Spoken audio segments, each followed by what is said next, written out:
ma ogsoon tahay waxa noloshaada ugu muhiimsan oo aad samayn karto si aad u guuleysato dad badan oo nolosha ku guuleystana ay haystaan dad aan guuleysaninna aysan haysanin waa waxa la yiraahdo xakamaynta nafta ama xiridda nafta waay waxa la yiraahdaa success waxa foundation waa in uu nafta qofka bilaadanka ka adkaado oo foundationkiisa ama saldhigidiisu leh hadaba isweydii adigu intee in leeg ayaad xakamaysaa naftaada ama naftaadu aysan xarig iyo xakamayn midna lahayn sideed u jeclaan lahayd inay bulshadeenu noqoto mid baraarugsan waa mas'uuliyad annaga dhan wada saaran markii aad dhamaysato message-kan fadlan la share garee dadka kale nuguna soo biir si aan u gaarno dad badan una baraarujino bulshadeena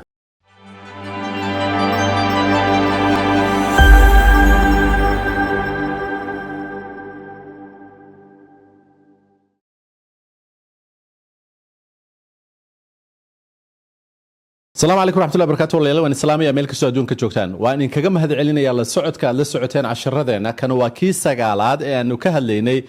كبعة أما هجامين توقفك بالوأذن كسدو السمين لها أما أويل لها إنه يسميه سامين نلوش يسكمده هذا ما متكار أسجع وأنت إن لو ذا جايو ومتك أقول نبك بدن أو ضدك عادي عادو دبا قفك أقول الرأي الربع إنه قرتوني أرنتها سودبيسو وأنا جنفت إذا واي maxaa yeelay waa easy inaad dadka kale wax u sheegto laakiin waxaa adag in aad leedahay xakameyn nafeed ama aad naftaada xakameyn karto waxa aad dadka u sheegayso adiga ay ka samaysmaan sidaas darteed baa waxa loo dhahaa the greatest challenge for any leader is a self discipline waa sida uu naftiisa u xakameyn lahaa ama naftiisa uga adkaan lahaa maxaa yeelay ma geyn kartid dadka ama ma ku hogaamin kartid dadka meel aadan adigu naftaada ku hogaamin ama meel aadan naftaada geenin hadaba sidee buu qofku u heli karaa inuu naftiisa xakameeyo ama uu la yimaado wax la yiraahdo discipline ama uu la yimaado naftiisa inuu ka adkaado oo wanaag u sameeyo waxa la yiraahdaa you can teach what you know waxa dadka bari kartaa waxa aad taqaano laakiin dadku waxay sameeyaan oo aad saameyn ku yeelataa marka ay arkaan waxa aad sameynayso that's why loo dhahaa hal picture waxa uu ka qiimo badan yahay ama uu ka khayr badan yahay kun waxyaalood oo afka ka dhahday maxay yeelay example-ka ay dadka arkayaan ama discipline-ka ay kugu arkayaan baa waxa uu ka qiimo badan yahay waxa aad barayso macallin oo maaragtay Egyptian waxa la oran jiray wuxuu dhihi jiray ha raacin waxa aan sameeyo isagoo laga yaabo inuu sigaarka cabo laakiin waxa aad raacdaa waxa aan ku barayo nolosha inta badan saas kuma shaqayso nolosha waxay ku shaqaysaa discipline-ka ama waxa xakamaynta nafta aad rabto dadka inaad barto in adiga ay ka muuqato oo adigu aad tusaale u tahay waxa ay dadku sameynayaan example-ka ugu fiican oo aan dhamaanteen wada arki karno waa nabi ilaahi maxamed sallallahu alayhi wasallam oo hooyadan Caasha ay noo sheegtay waxa uu ahaa marka uu kaligiis ahaa iyo waxa uu ahaa aan garanayno marka uu dibadda joogo hadaba arrinkan ayada ah waxaad ogsoonataa inay tahay arrin aad iyo aad muhiim u ah oo qof kasta oo hoggaan ama leader ah ku adag inuu ilmihiisa ama dadka uu hogaaminayo uu u sheego ama uu tuso not only waxa uu eri ahaan ka dhahayo bad waxa uu ficil ahaan u sameeynayo hadaba dhowrkan qodob oo shanta ah hadii rab raali ka dhigo waxa ay ku sahlaysaa inaad fahanto in aad ogaato macnaha ay leedahay kadibna waxaan la wadaagi doonaa saddex waxyaalood oo aad u baahan tahay inaad sameeyso oo la yiraahdo calaamadaha ugu horeeya oo qaadi doonta hadii rab raali kan ugu horeeya waxa la dhahaa foundation-ka ama saldhigida ee qofka bilow aadanka success-kiisa waa discipline-ka waay it's impossible to have success without self discipline ma guuleysan kartid nolosha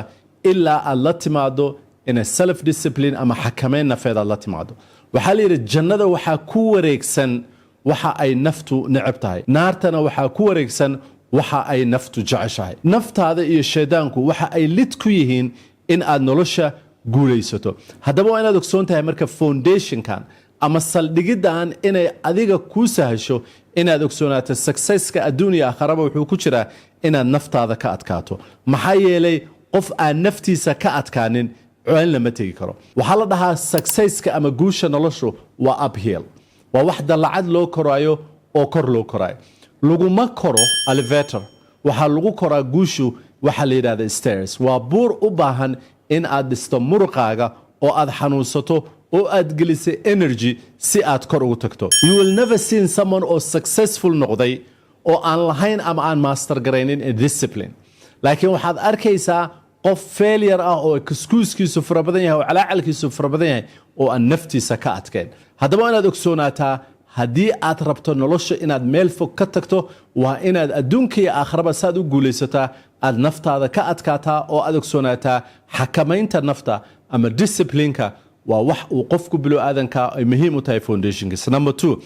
self-discipline is the difference between temporary success and outstanding success. In uu qofku standardka ama meesha uu nolosha ka taagan yahay guushiisu ay horeyso waa inuu la yimaado ama uu helaa xakamayn nafeed oo joogteena ma ahan mid uu qofku marmarka qaarkood samaynayo. Anyone can try to claim qofku waa isku dayi karaa inuu marmarka qaarkood wax tijaabiyo laakiin in aad sustain garayso ama aad ku guulaysato waxaad u baahan tahay inaad ogaato inay muhiim tahay. That's why Allah subhanahu wa ta'ala uu rasuulkiisu u yiri Allah wuxuu jecel yahay camalka yarka oo la joogteeyo dan camalka farada badan oo aan joogtada lahayn. Waa in lagugu ogaan kara ama naftaada la timaado in aad leedahay ama aad haysato outstanding lugarasho lagugu garanayo in aad leedahay discipline inaad leedahay inaad ka adag tahay naftaada aad ka adag tahay. Everyone look for quick success. Qof waliba wuxuu jecel yahay inuu quick u sameeyo nolosha inuu ka guulaysto. And that's why qofku iskugu dayaya inuu hadiiba wax u sameeyo laakiin success saas uma shaqeeyo. Short time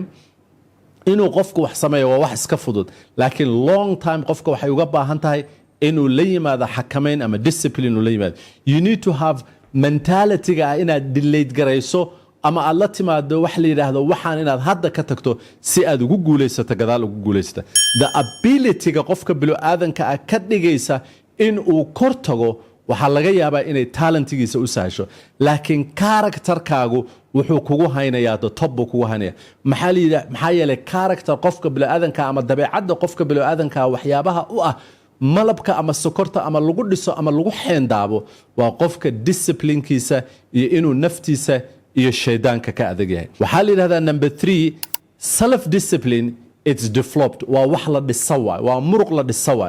not ma aragtay wax lagu siin kara ma not is given ma waaridka kuma siin karo qofku jecel kuma siin karo waa waxaad u baahan tahay inaad dhisto. Waaridku ilmihiisu lacag waa siin kara wax kale waa siin kara laakiin ma siin kara arintaas ma siin karo waa wax u baahan inuu qofku bilaadanka dhiso. First step oo lagu dhiso ama calaamada ugu horeyso lagu dhiso ma taqaana calaamada ugu horeyso qofka bilaadanka laga rabo inuu ku dhiso waa inuu la yimaado taxadar ama uu la yimaado feejugnaan ama uu leeyahay firfircooni ama uu yahay qof aware ah oo ogsoon naftiisa inuu ka adag yahay. See naftaada uga adkaan kartaa maxaa yeelay waa inaad afford garaysaa oo aad iska ilaalisaa waxa la yiraahdo temptations oo ah naftu waxa ay qofka ku sasabto qofku inay qofku tusto waxyaabo yaryar oo dhadhow ay tusto waa inaad diidi kartaa waxyaabaha oo ma aragtay geliska ah ama naftu ay ku tusayso inay fiican tahay. Knowing what matter the most noloshaada ogow waxa matter the most ah oo noloshaada qiimaha u leh is an uphill waa jaranjaro aad koraysa waa waxa aad u baahan tahay inaad ku adkaysato ama aad ma aragtay ku samirto waa waxa aad barayskiisa markaad bixinayso aad ogsoon tahay waxa aad bari helayso inay ka fiican tahay waxa aad maanta bixinayso marka waa inaad afford garaysaa oo aad banaanka ka fartaa temptation-ka wax la yiraahdo. Number 4, self discipline is more easy to develop in area of strength maxaa yeelay strengthenkaaga iyo waxa aad passionka ka tahay waxay sahlaysaa inaad xiise u qabto ama aad ku qanacsan tahay noloshaas inaad ka dhisto. Qof kasto anaga naga midihi